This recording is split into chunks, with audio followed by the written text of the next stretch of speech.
جب بندے سے گناہ سرزد ہو جاتا ہے اور وہ معافی مانگ لیتا ہے تو اللہ کو وہ بندہ بڑا ہی اچھا لگتا ہے۔ انسان کے اندر چونکہ یہ دونوں چیزیں رکھی گئی ہیں تو کبھی کبھی اس سے گناہ بھی سرزد ہو جائے گا۔ نیکی اس کی عقل، اس کا فہم، اس کا ادراک، شریعت کی رہنمائی، انبیاء کی تعلیمات اسے بتائیں گی کہ وہ نیکی کے راہ پہ چلے، لیکن کبھی کبھی بائیں سمت سے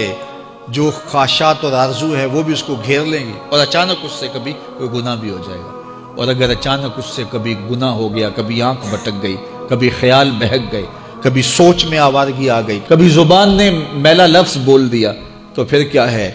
کہ پھر فوری معافی مانگ لے۔ مومن جب گناہ کرتا ہے تو ایسی کیفیت ہوتی ہے جیسے ابھی احد پہاڑ تلے آ گیا ہے،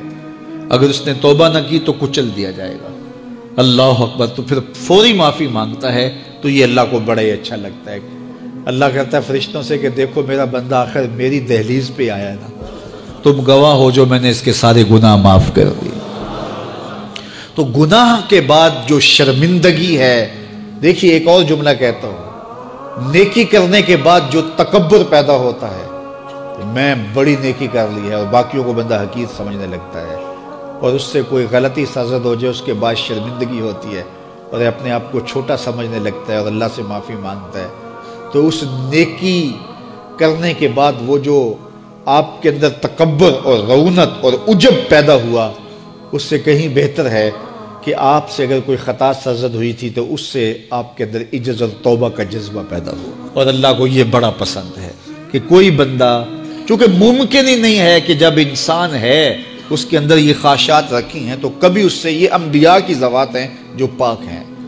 باقی کبھی کچھ خطا سرزد ہو جائے گی، اس سے معذرت کر لے۔ آپ نے نام سنا ہوگا ایاس کا، محمود غزنوی کا بڑا محبوب وزیر تھا اور بہت زیادہ بادشاہ اس سے محبت کرتا تھا، تو آیان سلطنت جلتے تھے، تو بادشاہ گاہے گاہے کوئی ایسا منظر ان کو دکھلاتا کہ اس سے میں خاص پیار کیوں کرتا ہوں۔ ایک دن بادشاہ کے ہاتھ میں موتیوں کی بھری ڈبیا تھی اور محل کے اندر یہ ایک حوض تھا، تالاب تھا، تو اس کے اندر اس نے وہ سارے موتی پھینک دیے۔ شفاف پانی اور نیچے فرش پہ پڑے ہوئے موتی نظر آ رہے ہیں،